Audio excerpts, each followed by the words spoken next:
2019ஆம் ஆண்டு ஜம்மு காஷ்மீர் மாநிலத்துக்கு சிறப்பு அந்தஸ்து வழங்கும் சட்டப்பிரிவு 370 நீக்கப்பட்ட பின்னர் லடாக் யூனியன் பிரதேசமாக உருவானது. ஆனால் ஜம்மு காஷ்மீர் யூனியன் பிரதேசத்தில் உள்ளது போல் அங்கு சட்டப்பேரவை கிடையாது.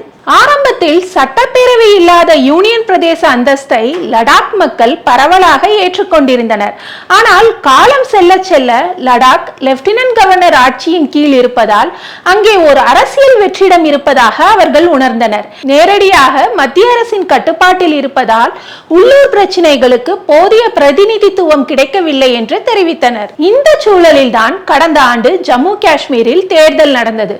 உமர் அப்துல்லா முதல்வரானார். இதனால் லடாக்குக்கு மாநில அந்தஸ்து பெற வேண்டும் என்ற வேட்கை அங்கே இன்னும் அதிகமானது. இதுவே மாநில அந்தஸ்து கோரி லடாக்கில் போராட்டத்தை தொடங்க உத்வேகமாக அமைந்தது என்றும் கூறலாம். லடாக்கை பொறுத்தவரை மாநில அந்தஸ்து கோரிக்கைக்காக முதன்முறையாக புத்த மதம் பெரும்பான்மை கொண்ட லே பகுதியினரும் முஸ்லிம் மக்கள் பெரும்பான்மை கொண்ட கார்கில் பகுதியினரும் கைகோத்துள்ளனர்.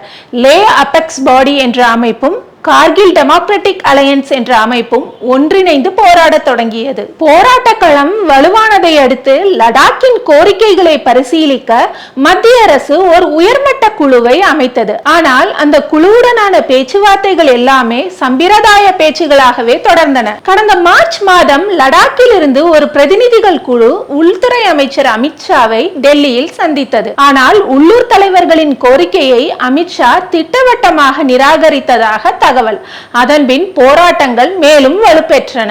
லடாக் பகுதிக்கு மாநில அந்தஸ்தும் அரசியலமைப்பு சட்டத்தின் 6வது அட்டவணையில் லடாக்கை சேர்க்க வலியுறுத்தியும் நிலம், கலாச்சாரம் மற்றும் வளங்களை பாதுகாக்கும் வகையில் அரசியல் சாசன பாதுகாப்பையும் கோரி அவர்கள் போராடி வருகின்றனர். யூனியன் பிரதேசமாக்கப்பட்டதால் உள்ளூர் நலன்களை பிரதிநிதித்துவப்படுத்த முடியவில்லை. வேலைவாய்ப்பில் சிக்கல் உள்ளது என்பது அவர்களின் முதன்மை ஆதங்கமாக இருக்கிறது.